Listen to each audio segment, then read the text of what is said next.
When the first James Bond film, Dr. No, was released in 1962, a film legend was born. Half a century on, and the film franchise is still very popular worldwide. And there's a host of imitations, of course. To celebrate 50 years of 007, an exhibition has opened in London, and 001.5, Rory Challens, went to have a look.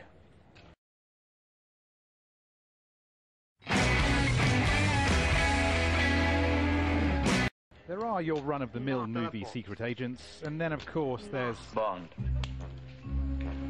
James Bond. Too bad you have to go.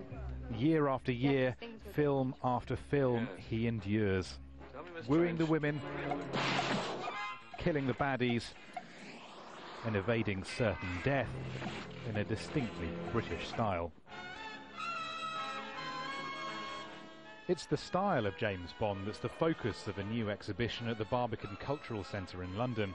50 years of cars, gadgets, set designs and costumes, some of the most iconic movie memorabilia of modern times. It's been a difficult job pulling it all together. We approached Grace Jones and she kindly loaned us one of her ensembles from A View to a Kill, and it arrived last night.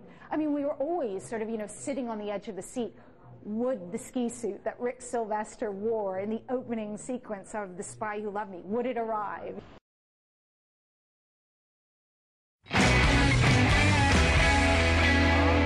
The world has changed much since Sean Connery first set eyes on the bikini-clad Ursula Andress in Dr. No, keeping the character fresh while at the same time true to such an illustrious legacy is an enduring challenge for the designers. What are you doing here? But with Bond himself, I believe that you're supposed to keep him in a classic, beautifully tailored, sophisticated look, which means he can pass easily throughout the world. Remarkable. He should look absolutely immaculate and beautiful. Physically perfect maybe, but also unfaithful, misogynistic, arrogant, and a cold-hearted killer. In some respects, it's odd that such a cruel character persists in our more politically correct age. Alone at last. This playboy character really is at the heart of the Bond character, and hopefully we've moved on enough now that we can see that in a tongue-in-cheek way rather than railing against it and thinking this is desperate news for feminism, because of course hopefully the world is much more aware of these things. The exhibition will leave London in September and travel the world. Despite his character flaws and his very Britishness, James Bond has a near universal appeal. The stylish and seductive illusion of this seemingly invincible film franchise is undimmed 50 years on from the first movie. The secret, it's often been claimed, is that women want to be with James Bond.